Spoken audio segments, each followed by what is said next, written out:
Good afternoon to all of you.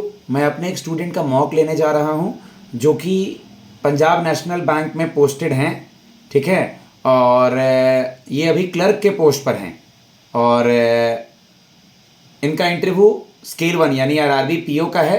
तो आप देखिए, मैं इनसे कुछ कुछ चीज़ें पूछता हूं, आप अपना इंटरव्यू से रिलेटेड हेल्प लीजिए।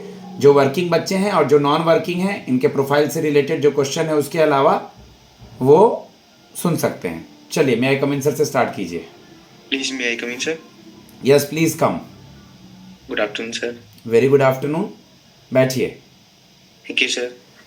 ओके, हरियाणा में ही पोस्टिंग है अभी आपकी। हाँ जी, सर। स्केल 1 में क्यों आना चाहते हैं आप? अभी ऑलरेडी क्लर्क हैं, एक नेशनलाइज बैंक में हैं, ग्रामीण बैंक में क्यों आना चाहते हैं? तो बेसिकली सर ऐसा है कि क्योंकि मैं अभी क्लरिकल में हूँ, तो मेरा काम है सिर्फ एंट्री लेवल का। मेरे पास उतनी पावर्स नहीं है। मैं स्केल 1, क्योंकि अभी बैंक में एंटर करने के लिए अगर आप कुछ पावर्स चाहते हैं, स्केल 1 एज एंट्री होगी आपकी। तो मैं कुछ चेंज करना चाहता हूँ, कुछ लोगों की हेल्प करना चाहता हूँ, उसकी वजह से मैं स्केल 1 लेवल पे आना चाहता हूँ और मैं खुद को एलिजिबल मानता हूँ कि मैं ये काम कर सकता हूँ। आप बैंक में कितने दिन से कार्यरत हैं? सर लगभग 15 महीने से मैं कार्यरत हूँ। क्या क्या आप तक किए हैं बताइए। सर मैंने अलग अलग चीज़ों पे काम किया है, जैसे मैंने लोन्स में काम करा है, मैंने डिपॉजिट में काम किया है, अलग अलग चीज़ों पे काम किया है, जैसे खाता खोलना, पैसे जमा करना, निकालना, लोन करना, केसीसी करना, का अलग अलग तरह के लोन करना सर। व्हाट इज सारी केसीसी? तो सर केसीसी इज अ किसान credit card. It is a type of cash credit which we gives to farmer for a different type of expenses such as post harvest expenses, seeds, etc. कितने amount तक बिना collateral के KCC में loan दे दिया जाता है? Sir 1.60 lakh तक। Okay, किसान क्रेडिट कार्ड के अलावा अगर किसान बैंक से लोन लेना चाहता है तो आप लोग फिर कैसे उसको लोन देते हैं? तो सर बेसिकली अभी क्या है कि अलग अलग बैंक्स की स्कीम है। हम क्या करते हैं कि अगर एक छोटा अमाउंट ऑफ लोन चाहिए होता है तो हम उसको किसान तत्काल लोन दे देते हैं। और उसके अलावा सर बैंक्स हैं जो केसीसी के अलावा एक ओवरड्राफ्ट लिमिट भी प्रोवाइड करते हैं किसान को, बट उसमें थोड़ा सा कि ये होता है कि जो केसीसी का रेट ऑफ इंटरेस्ट है वो ओडी से कम होता है, ओडी का थोड़ा ज़्यादा होता है, 3% ज़्यादा होता है। मतलब वो टाइम टू टाइम वेरी करता रहता है। ओडी का, ठीक है। ओवरड्राफ्ट और कैश क्रेडिट में क्या डिफरेंस होता है? तो सर बेसिकली जो कैश क्रेडिट होता है ना, वो हम बिजनेसमैन को प्रोवाइड करते हैं, और जो ओवरड्राफ्ट लिमिट होते हैं हम वो एग्रीकल्चर सेक्टर में प्रोवाइड करते हैं। ओके, आप मुझे ये बता दीजिए कि संभव सुना होगा आपने, मान लीजिए मैं आपको 20,000 रुपये का चेक देता हूँ और 20,000 का डीडी देता हूँ, दोनों में क्या लेंगे आप? सर मैं 20,000 का डीडी लूंगा। क्यों? क्योंकि सर जो 20,000 का डीडी है वो ऑलरेडी पेड है, वो बाउंस नहीं होगा। जो 20,000 का चेक है वो बाउंस भी हो सकता है। स्टेल चेक क्या होता है? सर जिसकी 3 महीने पुरानी डेट निकल चुकी है, मतलब Good. 3 मंथ से ज्यादा हो चुके यानी हैं। चेक पे जो डेट प्रिंटेड है वो 3 महीना पास ऑन हो चुका है। पास ओके, ऑन हो चुका है। आजकल लोग पोस्ट डेटेड चेक दे देते हैं, पीडीसी, पोस्ट डेटेड चेक। बड़ा आसान सा वर्ड है, कुछ शॉपिंग करने गए पोस्ट डेटेड चेक दे दिए, क्या मतलब है इसका? सर वो मतलब जिस दिन शॉपिंग की है उस दिन का डेट का चेक काट के दे देते हैं वो। सर वो 3 महीने तक वैलिड होता है, तो उसमें हम उतनी अमाउंट जिस हम दिन डिडक्ट कर शॉपिंग सकते की हैं। है उसके आगे का डेट ना बेटा, पोस्ट। जिस दिन शॉपिंग की है, बैंक में आपको पता होना चाहिए जिस दिन शॉपिंग करी है आपने। आपने आज शॉपिंग करी है, आज 15 नवंबर है, आपने बोला कि मैं अगले महीने से पेमेंट करूंगा, तो आपने चेक काट के दिया 3, उसको 30,000 का सामान था। एक दिया 15 दिसंबर, 15 जनवरी, 15 फरवरी, यानी आज बैठ के फ्यूचर का डेट चेक काट के दे रहे हैं, तो ये हो गया पोस्ट डेटेड चेक। लेकिन बाय मिस्टेक कोई भी किसी चेक को अगर समय से पहले लगाने चला जाए, मान लीजिए दिसंबर वाला चेक वो नवंबर में लगाने चला जाए या पहले जमा करेगा, तब बैंक उसको क्लियर नहीं करेगी। नहीं करेगा। क्या सर कह के चेक नहीं बाउंस हो क्लियर जाएगा। करेगी? क्या कह के, क्या रीजन देगी? रीजन क्या देगी? सर क्योंकि उसकी डेट जो है वो अभी आई मतलब नहीं प्रेजेंट है, डेट नहीं है ना। और इसका डेट आई नाम नहीं टर्म्स है बैंकिंग लैंग्वेज में एंटी डेटेड चेक, याद रखें आप। है। Anti dated. समय के पहले तो क्लियर नहीं होगा, डेट तो आया नहीं है। ओके। हाँ जी, हाँ जी। कितने करोड़ का कासा है आपके ब्रांच का? सर मेरे ब्रांच का 13 करोड़ का कासा है, एंड टोटल जो बिजनेस है मेरी ब्रांच का वो 48 लाख है। ओके, एनपीए वगैरह भी है? Yes sir. पहले जब मैंने ज्वाइन किया था मेरा बैंक, मेरी ब्रांच में लगभग 6.38 करोड़ का एनपीए था। अभी वो 2.40 करोड़ है एनपीए। ओके, और ये कितना है आपके बैंक का एडवांसेस एडवांसेस? 36 करोड़। और लोन से एडवांस में डिफरेंस क्या है? सर एडवांसेस होता है छोटी अमाउंट का, एंड लोन्स होते हैं जो अमाउंट ज़्यादा हो। सिंपल, बिल्कुल सही है। लोन्स होता है for long period of time, advance में लॉन्ग आपका पीरियड आ ऑफ गया टाइम। ओवरड्राफ्ट और cash credit short period of time के कैश लिए। Short period of time. ठीक है। आपके ब्रांच में आप लोग ये करते हैं क्या, प्रधानमंत्री सुकन्या समृद्धि स्कीम? हाँ जी सर। बताइए। तो सर बेसिकली इसमें हम एक अकाउंट खोलते हैं। सबसे जो इसकी मेन एडवांटेज है, जो भी करंट एफडी रेट, जो भी कुछ अगर बैंक की तरफ से स्कीम चल रही है तो उससे 0.50 बेसिस पॉइंट हमेशा ज़्यादा ही होता है इसका सुकन्या समृद्धि अकाउंट का। और इसमें क्या होता है, जो गर्ल चाइल्ड होता है, एज लिमिट होता है बर्थ से लेकर 10 ईयर तक, उनका हम अकाउंट खोलते हैं। उसमें हर महीने उनको कुछ ना कुछ अमाउंट डालनी होती है, मिनिमम 250 से लेके 1.5 लाख पर ईयर का होता है। जब बच्ची 18 साल की होती है तब वो उस अकाउंट से पैसे ले सकती है। What is priority sector lending, सुने हैं?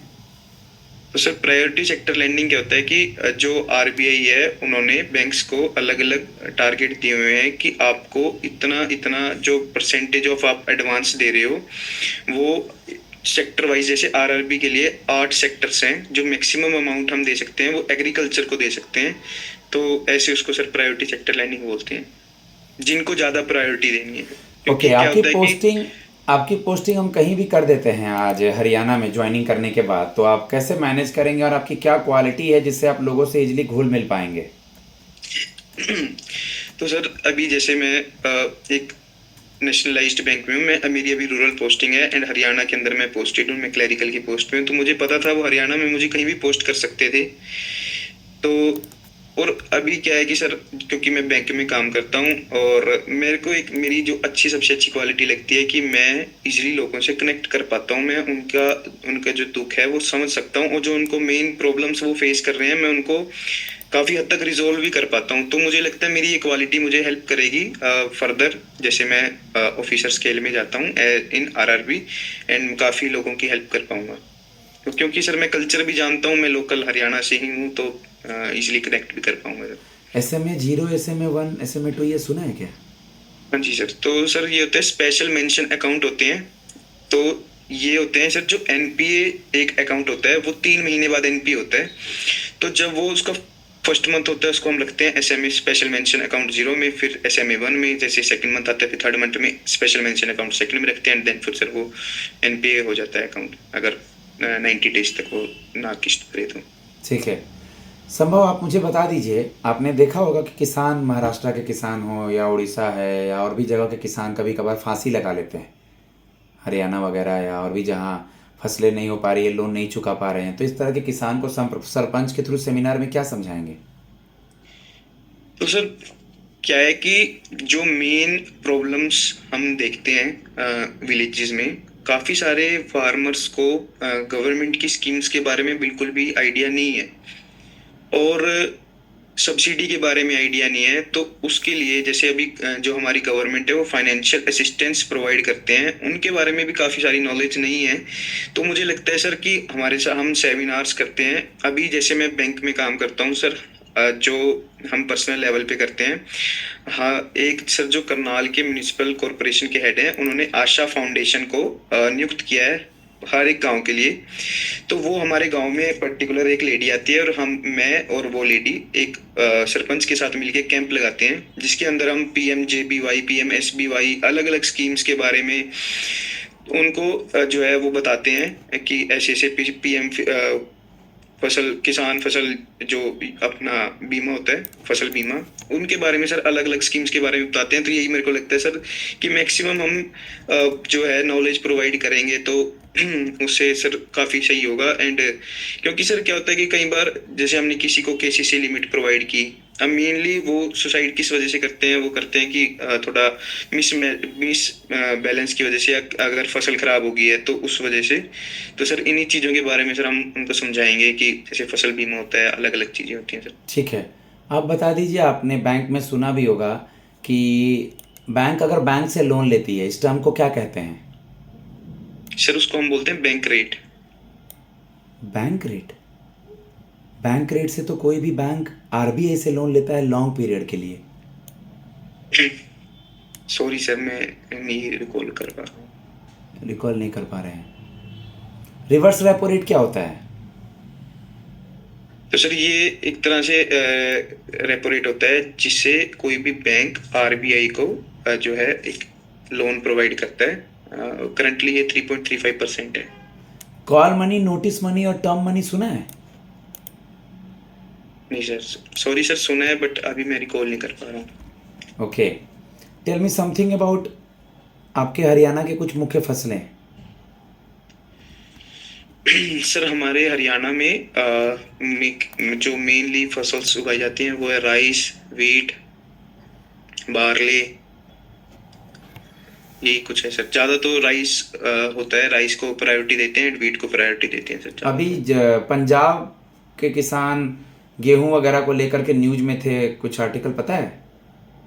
तो सर क्या था कि जो एक एमएसपी होता है और एक 3 फार्म बिल्स आए थे जो गवर्नमेंट लाना चाहते थे, तो उसके अगेंस्ट में जो पंजाब और हरियाणा के फार्मर्स हैं उन्होंने प्रोटेस्ट किया था दिल्ली बॉर्डर पे। तो उसी की वजह से सर वो 3 फार्म बिल्स अलग अलग थे जो मतलब कैबिनेट ने बनाए थे फार्मर्स को हेल्प करने के लिए सर। उसके अगेंस्ट में जो है पंजाब एंड हरियाणा के किसान गए थे सर।